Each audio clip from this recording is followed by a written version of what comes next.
Just give us 1 second here while we wait for everyone to come back from our very brief commercial break. All right. We do thank you and appreciate you joining us here in the absence of Frisia.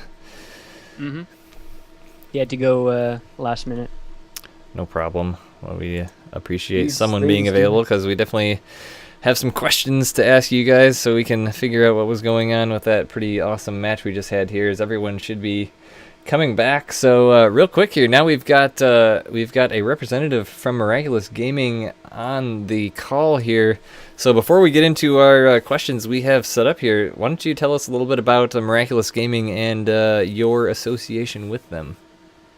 Okay, well, I'm actually a relatively new member to Miraculous Gaming. A lot of the Miraculous Gaming members came from OD.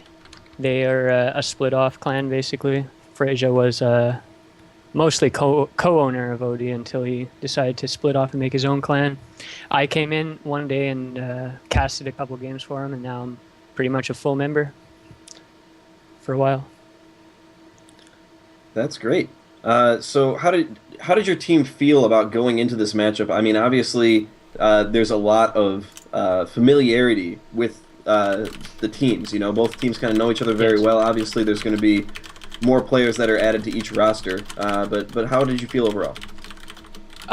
Felt pretty confident. We pick the players mostly that came from OD. We have a lot of new players as well, but most of the ones we played in the roster were from OD, like Towley and Mercy and Freja. They're all from OD. They know the players really well, so they can pretty much, I don't know, they're really tuned to their style. They used to practice with them all the time, you know, being in the same clan and all.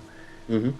Yeah, so, yeah, that works both ways, of course, because the opponents also would know our teammates' strategies and everything, but we're fairly confident going in, I think.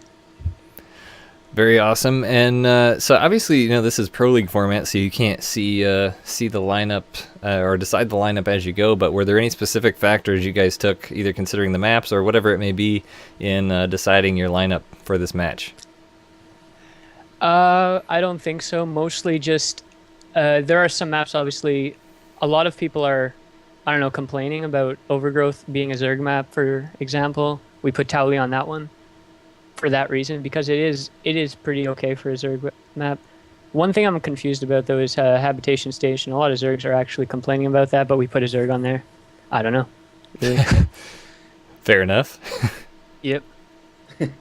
So we've been talking a lot about how there's so much kind of crossover between OD and Miraculous Gaming being split off and taking a lot of those players. Can you talk a little bit about how that kind of happened, what spurred on that change, and how did it affect your gameplay going up against these players that you already knew? It probably didn't affect it too much. It's just that I don't know, they just went in as pretty much expecting what happened, and, well, not expecting it, but anticipating it, I guess. They were able to pretty much counter it, I think. Having known that, and now having made it through a couple weeks now of SC2CTL, and kind of getting an idea of how teams are performing, how do you envision the rest of the season panning out for Miraculous Gaming? OD was one of the clans we were a little bit worried about. They are fairly good. More clans, though, like TT Seed, for example, and Immortals, really good teams, basically. I think we're going to do pretty well, but with those two clans I mentioned, and Indie Gaming, pretty much probably our only competitors, if that makes any sense. Not really worried about any other clans. Cool. And before we jump into the next one, I wanted to throw out a question from the crowd here, I guess you kind of answered it indirectly. Imp Shadow asked what teams should MIRG be scared of, which you did just answer.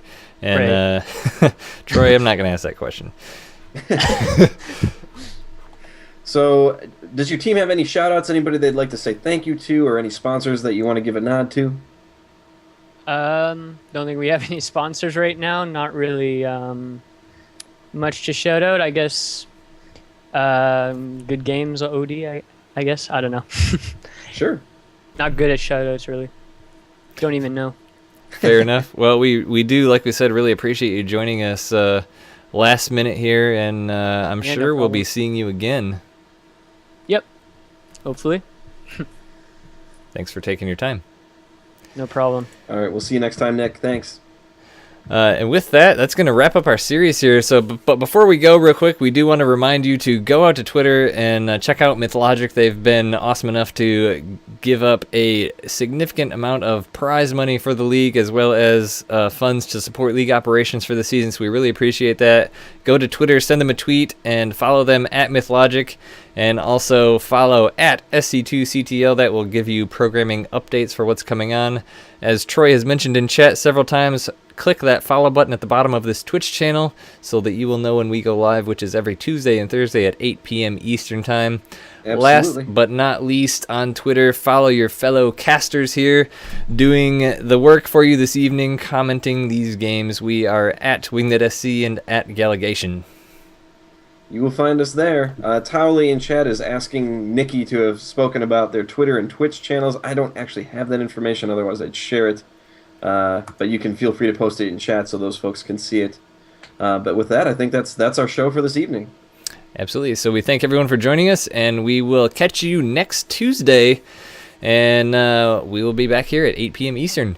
So everybody have a great evening, and thanks for hanging out with the StarCraft 2 Community Team League. We'll see you next time.